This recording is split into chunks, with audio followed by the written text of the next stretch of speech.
لات، یہ منات، یہ عزا، یہ حبل اور یہ 360 جو بیت اللہ کے اندر رکھے ہوئے ہیں، اور ہر بڑے شہر کے اندر بڑا بڑا بت جس کے سامنے تم چڑھاوے چڑھاتے ہو، جن سے مانگتے ہو، جن کے سامنے جو ہے گڑ گڑاتے ہو، کسی سے اولاد مانگتے ہو، کسی سے امن مانگتے ہو، کسی سے غلبہ مانگتے ہو، کسی سے رزق مانگتے ہو، ان کے ہاتھ میں کچھ نہیں ہے.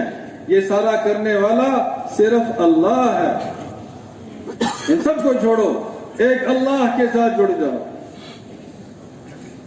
لا الہ الا اللہ. اللہ کے غیر کی ساری صورتیں اور شکلیں اس کی رب اور ایک اللہ کی طرف بلانا، یہ تمام انبیاء علیہ السلام نے کیا. ابراہیم علیہ السلام اپنے زمانے میں نمرود کی رد کر رہے ہیں کہ یہ نمرود رب نہیں ہے، یہ نمرود جو ہے کچھ دینے والا نہیں ہے، یہ موت اور حیات اور عزت اور ذلت اس کے ہاتھ میں نہیں ہے، یہ سب کچھ صرف اللہ کے ہاتھ میں ہے.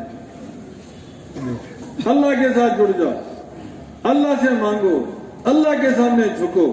انہوں نے آگ میں ڈالنا چاہا، آگ میں مارنا چاہا، اللہ نے آگ کو گلزار بنا دیا اور اسی آگ میں زندہ رہنا معجزہ بنا دیا، اور بہت سے لوگ اس معجزے کی وجہ سے مسلمان ہو. موسیٰ علیہ السلام 25 سال لا الہ الا اللہ موسیٰ کلیم اللہ کی آواز لگا رہے ہیں. فرعون سے نہ ڈرو، یہ فرعون رب نہیں ہے، یہ فرعون کچھ کرنے والا نہیں ہے، کرتا دھرتا صرف اللہ ہے. موت اور حیات اور عزت اور ذلت، کامیابی اور ناکامی، یہ صرف اللہ کے ہاتھ میں ہے.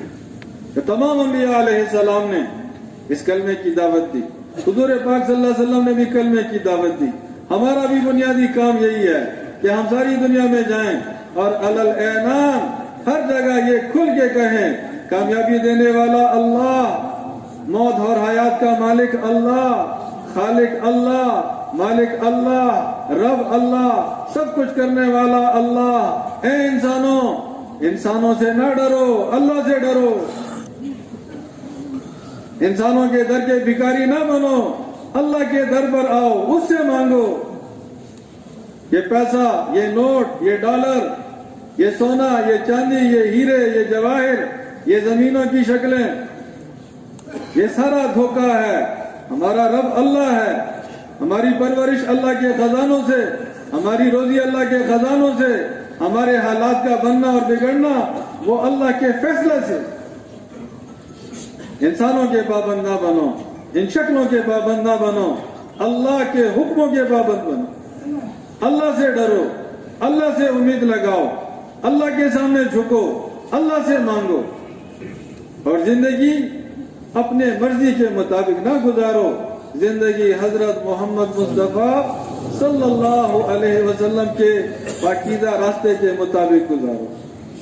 اللہ کی محبت، اللہ کی رحمتیں، اللہ کی طرف سے برکتیں، اللہ کی طرف سے حالات کا بننا، اللہ کی طرف سے غیب کے نظام کا چلنا، وہ صرف اور صرف حضور پاک صلی اللہ علیہ وسلم کے مبارک اعمال کے اہتمام کے ساتھ جڑا ہوا. محمدی بنو، حضور صلی اللہ علیہ وسلم کی صورت اور سیرت کو اپناؤ، ان کے سنت راستے پہ اور سنت نقشے پہ اور سنت زندگی کے مطابق چلو. دنیا بھی بنے گی، آخرت بھی بنے گی. یہاں بھی چمکو گے، وہاں بھی چمکو گے، یہاں بھی نوازے جاؤ گے، وہاں بھی نوازے جاؤ گے.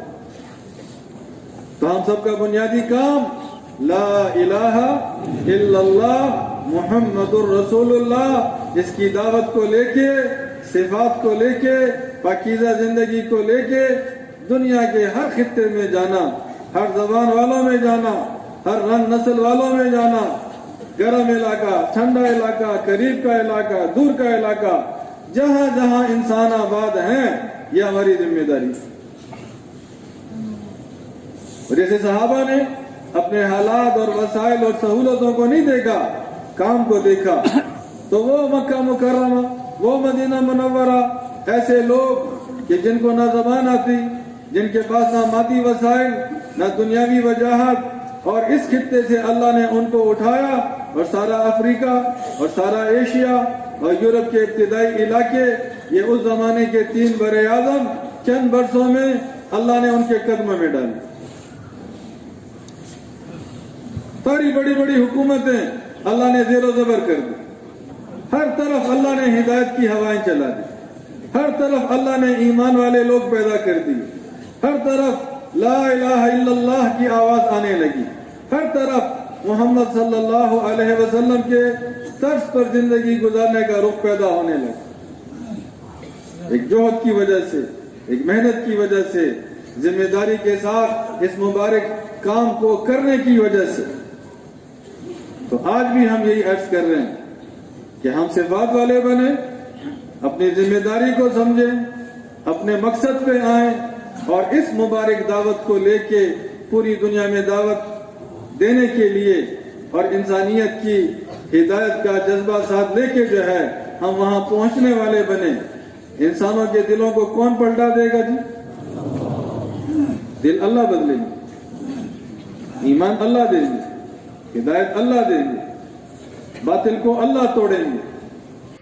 تبلیغی بیانات آفیشل آن یوٹیوب، فیس بک. جلالہ نے حضرات انبیاء علیہ السلام کی محنت کو بنایا. اللہ کو قدرت ہے. اللہ جل جلالہ نے اپنی قدرت سے حضرت صالح علیہ السلام کی قوم کے لیے پہاڑ میں سے اونٹنی پیدا فرمائی. ایسی اونٹنی جو گابن تھی، پیدا ہوتے ہی پہاڑ میں سے نکلتے ہی اس نے بچہ جنم دیا. اللہ کے لیے پہاڑ سے اونٹنی کو پیدا کرنا کوئی مشکل نہیں. اللہ کو قدرت ہے. چھوٹے چھوٹے پرندے ابابیل، ان کو اللہ نے بھیجا اور ہاتھیوں کا لشکر، بہت بڑا لشکر. عرب کے خطے میں اس سے پہلے ہاتھیوں کا لشکر پہلے کبھی نہیں آیا تھا. اور بیت اللہ کے آس پاس رہنے والے وہ عرب حضرات جب انہوں نے ہاتھیوں کو دیکھا، یہ لشکر دیکھا، اتنا ان پہ خوف آیا کہ مقابلہ تو کجا، وہ اپنے آپ کو بچانے کے لیے پہاڑوں پہ چڑھ گئے. تو جب وہ لوگ مکہ مکرمہ کے قریب آئے اور انہوں نے مکہ کے اندر اپنے جاسوس بھیجے، تو انہوں نے جا کر اپنے بادشاہ سے کہا کہ بادشاہ سلامت، مقابلہ تو کجا، وہاں تو انسان ہی نہیں ہے، سارے گھر خالی ہیں، ساری آبادی ویران ہیں، ان کے اونٹ جگہ جگہ جو ہے آوارہ پھر رہے تھے، کوئی خبر لینے والا نہیں. وہ اونٹ ہم پکڑ کے لے آئے. تو ان اونٹوں کے مالک ہونے کی نسبت سے حضور پاک صلی اللہ علیہ وسلم کے دادا وہ جو ہے تشریف لائے، اور عبد المطلب صاحب وجاہت اللہ نے خوب دی تھی. ابرہا نے دیکھا کہ یہ وجیح انسان ہے، یہ اس خطے کا بڑا ہے، یہ صلح کی بات کرے گا، معافی مانگے گا اور عاجزی کرے گا. اس کو قریب بٹھایا، پوچھا کیسے آئے؟ تو انہوں نے فرمایا کہ ہمارے سارے لوگ تو پہاڑوں پہ چڑھ گئے ہیں، لیکن یہاں ہمارے اونٹ چل رہے تھے، پھر رہے تھے، آپ کے سپاہیوں نے ہمارے اونٹ پکڑے ہیں، وہ اونٹ ہمیں واپس کر دو. تو ابرہا کو بڑا غصہ آیا کہ ہم بیت اللہ گرانے آئے ہیں، تمہارا عبادت کا اتنا بڑا ہزاروں سال سے پرانی نسبت والا مکان، نشانی، اس کو ختم کرنے آئے ہیں. اس کی تمہیں کوئی پرواہ نہیں، اور اونٹوں کی فکر ہے، چند اونٹ، چند سو اونٹ، اس کی بات کرنے آئے ہو. عبد المطلب صاحب نے بڑے آرام سے فرمایا کہ جس کا وہ گھر ہے، جس کا وہ گھر ہے، اس کی حفاظت وہ خوب جانتا ہے کہ اس کی حفاظت وہ کیسے کرے. اور پھر آپ کو پتہ ہے ماشاءاللہ سارے ہمارے یہ واقعات اکثر علماء بیان فرماتے ہیں کہ اگلے دن جب انہوں نے حملہ کیا تو پھر اونٹوں کے رکھوالے اور اونٹوں کے چرانے والے اور وہ تھوڑے سے عرب ان کے مقابلے میں نہیں آئے. ان کے مقابلے میں کون آیا؟ چھوٹے چھوٹے پرندے آ گئے، چھوٹے چھوٹے پرندے آ گئے جو اس سے پہلے کبھی بھی انہوں نے کبھی انسانوں پہ حملہ نہیں کیا تھا. اور وہ چھوٹے چھوٹے پرندے اور ان کی چونچ میں چھوٹے پتھر، ان کے پنجوں میں چھوٹے پتھر، اور وہ سمندر کے کنارے سے ساحل کی طرف سے آئے اور عین جو ہے ابرہہ کے لشکر کے اوپر جب پہنچے، انہوں نے اپنی چونچ کھولی، انہوں نے اپنے پنجے کھولے، اور وہ باریک باریک ذرے جب ان کی چونچ اور پنجوں سے نکلے اور ہاتھیوں کو لگے اور سپاہیوں کو لگے تو ان کو ایسا کر دیا جیسے کھایا ہوا بھس، نام و نشان ختم ہو گیا۔ تو وہ قدرت والا اللہ، وہ طاقت والا اللہ جس کے لیے ناممکن کوئی نہیں، اللہ کے لیے ہر ناممکن ممکن ہے۔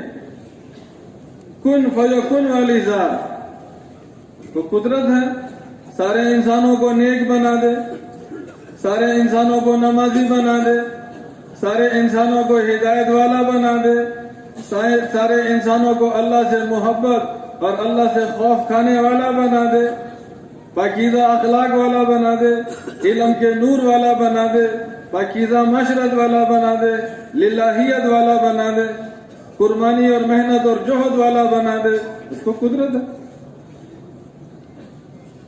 جس قدرت سے اللہ نے آدم علیہ السلام کو پیدا کیا، جس قدرت سے اس کی پسلی سے بی بی حوا علیہ السلام کو پیدا کیا، جس قدرت سے حضرت عیسیٰ علیہ السلام کو پیدا فرمایا، جس قدرت سے اللہ جل جلالہ نے یہ 7 آسمان، یہ 7 زمینیں، یہ چرند، یہ پرند، یہ ہوا کا نظام، یہ پانی کا نظام، یہ فصلوں کا نظام، یہ معدنیات کا نظام، یہ بڑے بڑے پہاڑ اور چٹان، جس قدرت سے اللہ نے یہ پیدا کیے، اس قدرت کے ساتھ اللہ کے لیے چند ارب انسانوں کے قلوب کو پلٹنا کوئی مسئلہ نہیں۔ لیکن وہ آدم علیہ السلام کا زمانہ اور آخری نبی محمد مصطفیٰ صلی اللہ علیہ وسلم کا زمانہ، بیچ میں علماء سے ایسی کوئی روایت نہیں ملتی کہ کوئی قوم اور کوئی ملک اور کوئی خطہ اور کوئی علاقہ نبی کی محنت کے بغیر خود بخود سدھر گیا، خود بخود انہوں نے شرک کو چھوڑا ہو، انہوں نے بت پرستی کو چھوڑا ہو، انہوں نے غفلت والی زندگی کو چھوڑا ہو، وہ نیک بنے ہوں، وہ متقی بنے ہوں، وہ اخلاق والے بنے ہوں، وہ اوروں کی خیر خبر اور خیر خواہی والے بنے ہوں، ایسی کوئی روایت نہیں۔ ہمیشہ نبی کا آنا، نبی کی جوہد، نبی کی محنت، اس کی قربانی، اس کی نقل و حرکت، اللہ کے ہاں اس محنت کی قبولیت، اور جن جن کے اندر طلب اور جن جن کے اندر جو ہے ہدایت کی طرف ان کا کچھ رخ بنا، اللہ ان پر کرم فرماتے، رحم فرماتے، اور ان کے قلوب کو ایمان اور ہدایت کے نور سے منور کر دے۔ تو ختم نبوت کی وجہ سے حضرت محمد مصطفیٰ صلی اللہ علیہ وسلم پر نبوت تو ختم، لیکن وہ کار نبوت، وہ نبوت کی ذمہ داری، وہ محنت کی ذمہ داری، وہ ہدایت والی محنت کی ذمہ داری، وہ اعمال جہد کو زندہ کرنا، اس کے لیے قدم اٹھانا، اس کے لیے حرکت کرنا، اس کے لیے جہاں جہاں انسان آباد ہیں وہاں تک پہنچنا، اللہ نے امت محمدیہ صلی اللہ علیہ وسلم، اس کے ہر فرد کو اللہ نے عطا کر دیا۔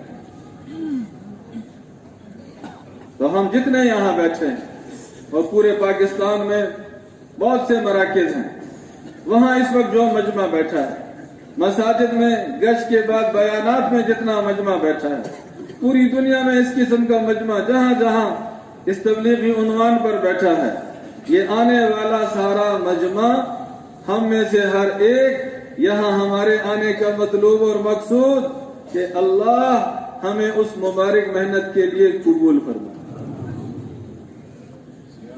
اس مجمع میں ماشاءاللہ بڑے تاجر بیٹھے ہیں، بڑے ڈاکٹر بیٹھے ہیں، بڑے انجینئر بیٹھے ہیں، بڑے جج صاحبان بیٹھے ہیں، مزدور بیٹھے ہیں، چھپڑی فروش بیٹھے ہیں، وہ جو جھونپڑوں میں رہتے ہیں خانہ بدوش وہ بیٹھے ہیں، جو بڑے بڑے محلات میں رہتے ہیں وہ بیٹھے ہیں، یا ہمارا مجمع عمومی مجمع ہے، اس میں سارے ماشاءاللہ ہر قسم کے لوگ آتے ہیں، لیکن ہمارے بزرگ کیا فرماتے ہیں کہ نہ تم اصل کے اعتبار سے ڈاکٹر ہو، نہ تم اصل کے اعتبار سے انجینئر ہو، نہ تم اصل کے اعتبار سے پروفیسر ہو، نہ تم اصل کے اعتبار سے بہت بڑے مل کے مالک ہو یا اپنے کھوکے کو چھلانے والے ہو، اصل کے اعتبار سے تم حضرت محمد مصطفیٰ صلی اللہ علیہ وسلم کی محنت کے مکلف اور ذمہ دار ہو۔ ہم سب کی اصل یہ ہے، میری ملازمت، میری مزدوری، میری تجارت، میرا پیشہ، میرا عہدہ، میری حیثیت، میرا گھر، میری گاڑی، میری جائیداد، اس لحاظ سے جو میری نسبت ہے وہ ثانوی اور دوسرے درجے کی نسبت ہے۔ میرا اصل تعلق حضور صلی اللہ علیہ وسلم اور اس کی جوہر اور اس کی اتباع اور اللہ کے احکامات پہ چلنا اور لا الہ الا اللہ محمد الرسول اللہ یہ مبارک کلمہ دنیا کے کونے کونے تک پہنچانا، یہ میرا اصل کام ہے۔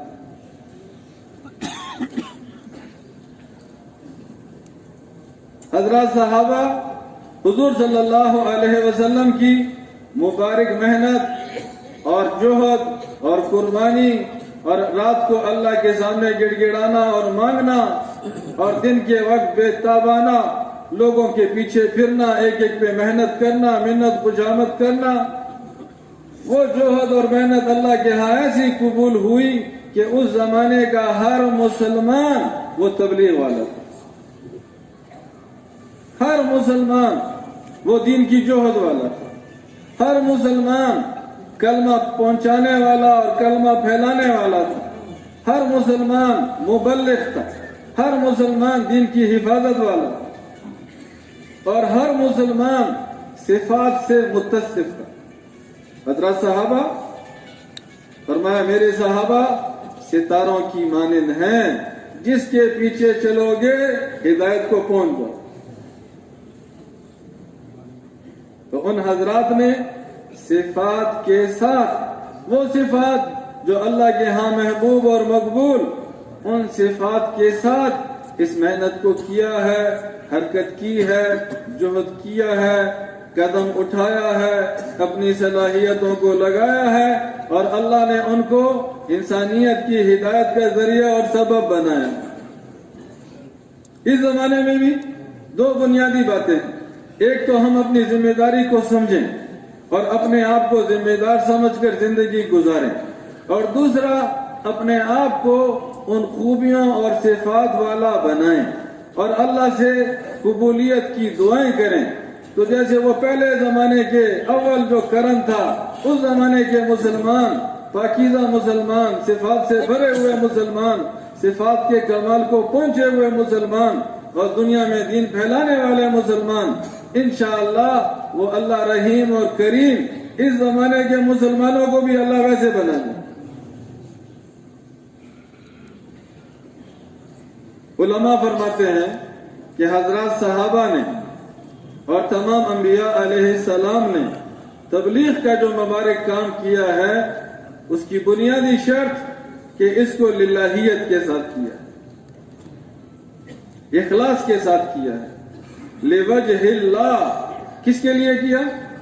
اللہ کے لیے۔ ان کی محنتوں پر جو اتنا بڑا فیصلہ ہوا اور ان کی محنتوں کو جو اللہ پاک نے ایسا قبول فرمایا، اس میں بنیادی خوبی للہیت کی، ان کی قربانیاں، ان کا جوہد، ان کا اپنا سب کچھ لٹانا اور صلے میں اور بدلے میں کیا چاہنا، ان اجریہ الا علی اللہ، کہ مجھے اجر تو چاہیے لیکن یہ اجر کس سے چاہیے؟ مخلوق سے نہیں چاہیے۔ بدلہ چاہیے تم سے نہیں چاہیے، بدلہ کس سے لینا ہے؟ میں نے اللہ سے لینا ہے۔ اس لیے ہماری محنت بھی اللہ قبول فرمائیں گے، ہماری محنت کو بھی اللہ ہدایت کا ذریعہ بنائیں گے۔ اللہ ہمیں بھی ہدایت والا بنائیں گے, اللہ معاشرے کو بھی ہدایت والا بنائیں گے, اور چار سو دنیا میں اللہ اس ہدایت کے نور کو پہنچائیں گے. لیکن اگر آج کا امتی اخلاص کی بنیاد پر اس کام کو اپنی ذمہ داری سمجھتے ہوئے اس کو کرنے والا بنے. علماء فرماتے ہیں غزوہ احد یہ دوسرا غزوہ ہے, بڑا غزوہ جس میں لڑائی ہوئی, حضور پاک صلی اللہ علیہ وسلم شامل. بدر میں مسلمانوں کو فتح ہوئی تھی, 70 جو ہے بڑے بڑے کافر وہ جو ہے وہ قتل ہوئے تھے, اور 70 بڑے بڑے سردار ان کے قیدی بنے تھے. 14 مسلمان یہ بھی شہید ہوئے تھے. غلبہ مسلمانوں کو ہوا.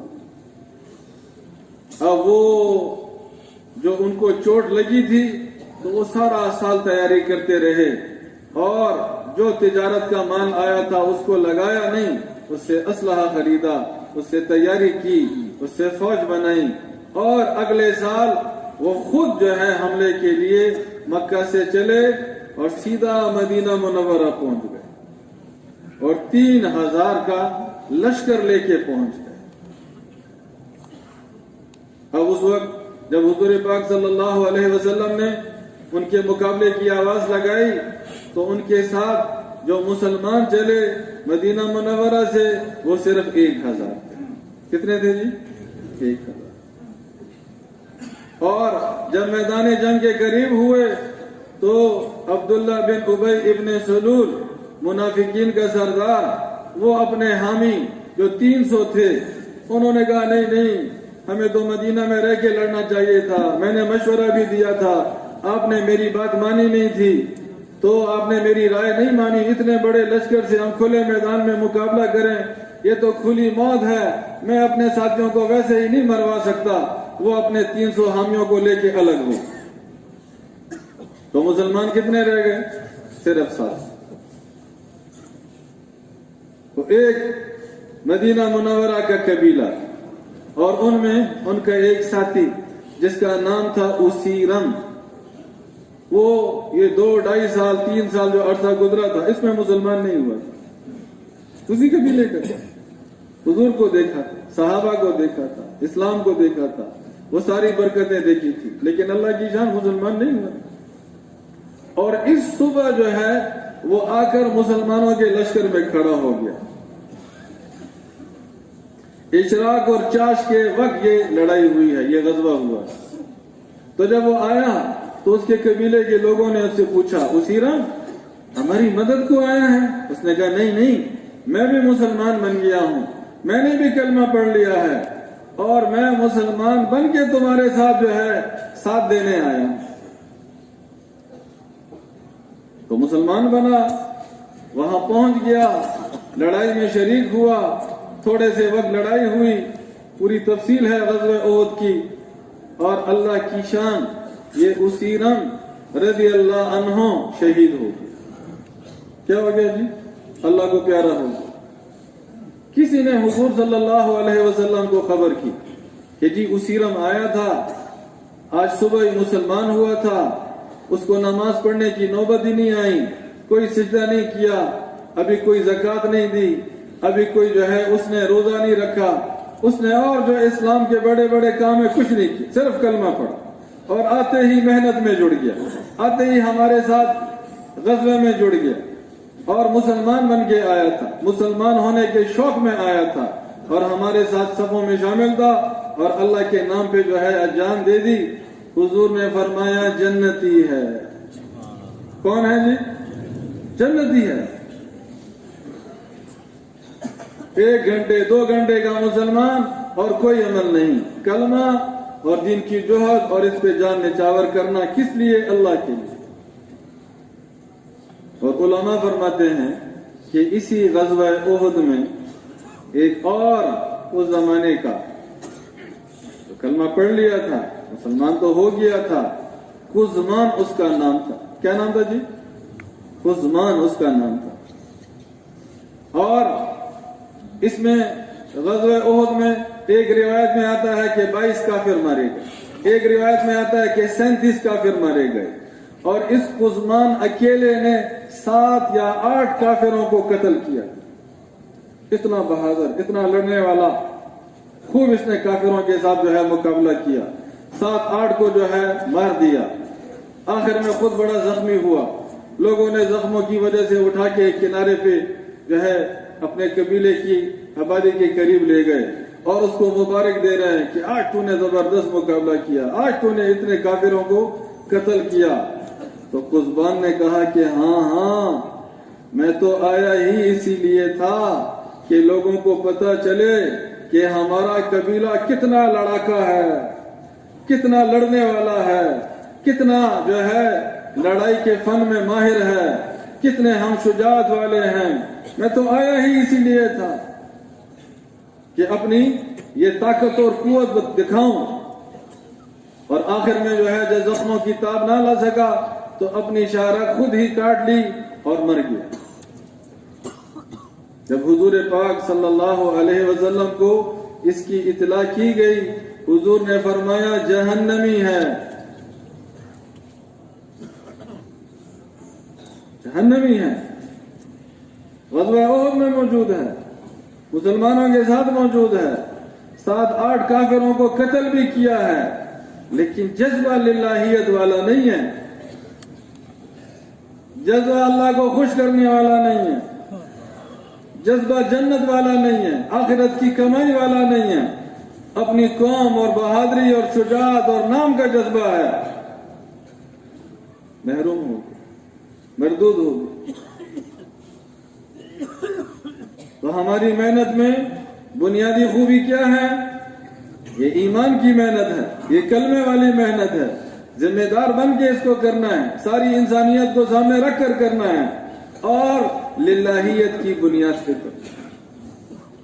حضور صلی اللہ علیہ وسلم، تمام انبیاء علیہ السلام، حضرات صحابہ، انہوں نے یہ مبارک تبلیغ کا کام کیا ہے بہت کشادہ سینے کے ساتھ، بڑی خیرخواہی کے جذبوں کے ساتھ، انسانیت پر رحم شفقت کے جذبوں کے ساتھ.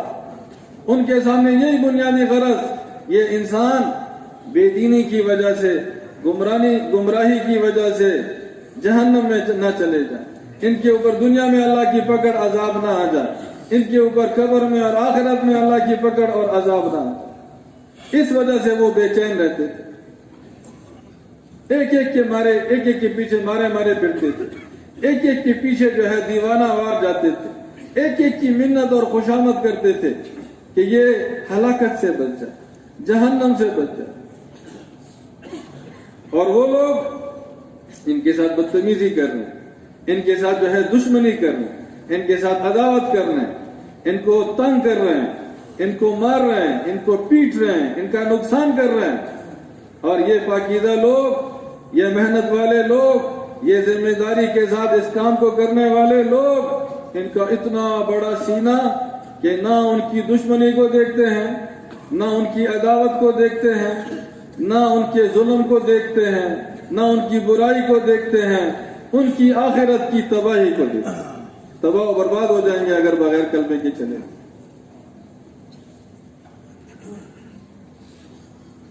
حضور صلی اللہ علیہ وسلم، جب یہود بھی سارے اللہ پاک نے غزوات کے ذریعے وہ علاقے سارے فتح کرا دیے، اور آس پاس کے جتنے بھی اور مشرک اور غیر مسلم لوگ تھے، یہ غطفان اور غسان آس پاس کے قبائل، وہ بھی جو ہے یا دب گئے اور یا مسلمان ہو گئے.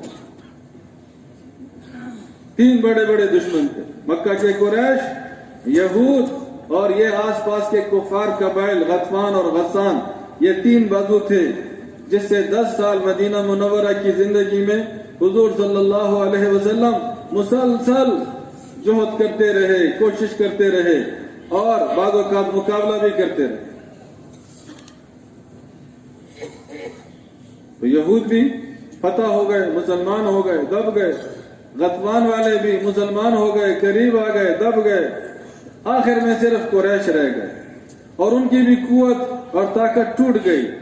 تو حضور صلی اللہ علیہ وسلم چاہتے تھے کہ اب مزید یہ اور ناکام نہ ہوں، مزید یہ اور محروم نہ ہوں، اور اللہ ان کو ہدایت دے دے اور اللہ ان کو کلمہ پڑھنے کی توفیق دے دے تو رمضان کا مہینہ سخت گرمی کا زمانہ اور اس سخت گرمی کے زمانے میں روزہ، ہم مسلمانوں کا روزہ سب کو پتا کہ وہ صبح صادق سے لے کے غروب تک نہ کھانا نہ پینا کچھ بھی نہیں، اور وہ صحرا کا علاقہ، گرم علاقہ، سختی کا علاقہ، اور حضور صلی اللہ علیہ وسلم نے ایسے چھپ کے انداز میں، ایسے جو ہے خفیہ انداز میں فتح مکہ کے لیے اپنے ساتھیوں کو جمع کیا اور لشکر کو روانہ کیا کہ تاکہ مکہ والوں کو کانوں کان خبر نہ ہو۔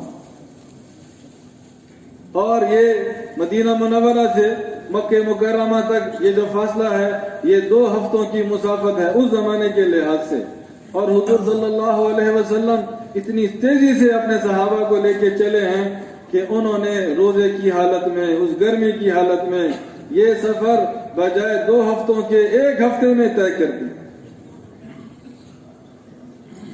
8ویں دن وہ مکہ مکرمہ کے بہت قریب اور بالکل ان کے سر پہ پہنچ گئے، اور جب ان کے سرداروں کو پتہ چلا کہ رات کے وقت اتنا بڑا لشکر اور انہوں نے جو ہے آگ جلائی ہوئی ہے اور بہت سے خیمے لگے ہوئے ہیں، تو وہ سارے جو ہے تجسس میں نکل آئے۔